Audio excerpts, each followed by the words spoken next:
जब परशुराम जी ने अपने फरसे की क्रूरता का वर्णन करते हुए लक्ष्मण को बताया कि तुम व्यर्थ में अपने माता पिता को सोचने के लिए विवश मत करो, क्योंकि मेरा ये फरसा बहुत ही निर्दयी है। इस पर बिहसी लखनु बोले मृदुबानी। लक्ष्मण जी हंसते हुए मधुर वाणी में बोले, अहो मुनीषु महाभट मानी।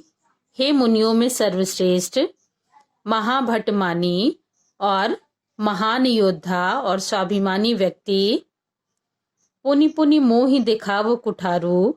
जो आप बार बार मुझे अपना ये कुल्हाड़ा दिखा रहे हैं वो उसी प्रकार से है जैसे चहत उड़ावन फूकी पहाड़ू।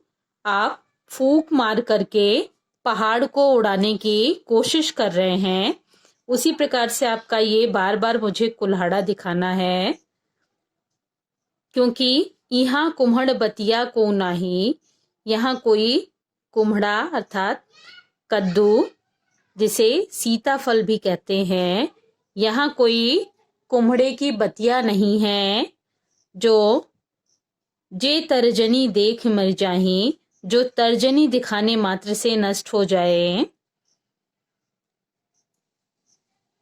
कुम्हड़े की बतिया के बारे में ये कहावत है कि यदि कोई उसे उसके छोटे फल पर उसके बतिया को उंगली दिखा दे तो वो बढ़ता नहीं है। उसी प्रकार से लक्ष्मण जी उदाहरण देते हुए कह रहे हैं कि हम कुम्हड़े की बतिया की तरह नहीं हैं कि आपके ये कुठार और धनुष बाण दिखाने से हम डर जाएं। देख ही कुठारु सरासन बाना, मैं कछु कहा सहित अभिमाना। लेकिन आप जो बार बार मुझे आप अपना ये कुल्हाड़ा, सरासन यानी धनुष और बाना यानी बाण, जो आप बार बार मुझे आप अपना ये कुल्हाड़ा और धनुष बाण दिखा रहे हैं, उसे ही देख करके मैं ये अभिमान से युक्त बातें कह रहा हूं। अन्यथा मैं आपकी तरह अभिमानी नहीं हूं। भृगुसुत समुझ जनेऊ बिलो की, मैं आपको भृगु का बालक समझ करके यानी भृगुवंश का बालक समझ करके और जनेऊ बिलो की, आपके जनेऊ को देखकर यानी आपको ब्राह्मण समझकर, ब्राह्मण जान करके, जो कछु कहो सहो रिस रोकी, आप जो कुछ भी कह रहे हैं उसे किसी तरह से क्रोध को काबू में करके सुन रहा हूं, सह रहा हूं। क्योंकि सुर महिसुर हरिजन अरुगाई, हमरे कुल इन्ह पर न सुराई।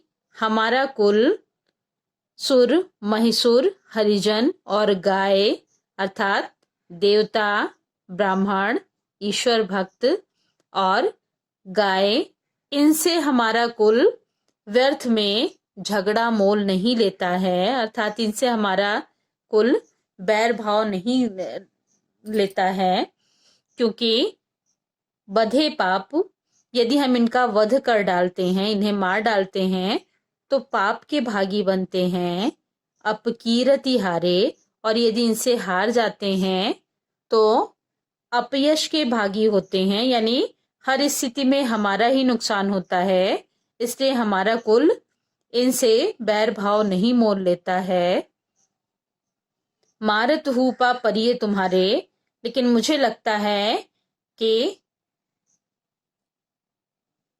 बधे पाप अपकीरति हारे, यदि हम इनका यानी सुर, महिसुर, हरिजन और गाय इनका वध कर देते हैं तो पाप के भागी बनते हैं, और यदि इनसे हार जाते हैं तो अपयश के भागी बनते हैं। इसलिए हमारा कुल इनसे बैर नहीं लेता है। मारत हूँ पा परिये तुम्हारे, यदि आप मुझे मारते हैं तो भी मैं आपके पैर ही पकड़ूंगा, अर्थात आपके अनुग्रह में ही रहूंगा। कोटि कुलिस सम वचन तुम्हारा, लेकिन आपका ये जो कोटि यानी करोड़ों, कुलिश सम वचन तुम्हारा, आपकी जो ये वाणी है, आपका जो वचन है, करोड़ों धनुष बाण से भी तीक्ष्ण है, उससे भी ज्यादा चुभने वाला है। व्यर्थ धरम धन बाण कुठारा, तो आप व्यर्थ में ही धनुष बाण और कुठार लिए घूम रहे हैं, अर्थात आपको इसकी आवश्यकता नहीं है। जो बिलो की अनुचित कहो क्षमहु महामुनि धीर, सुनि सरोस भृगुवंश मणि, बोले गिरा गंभीर।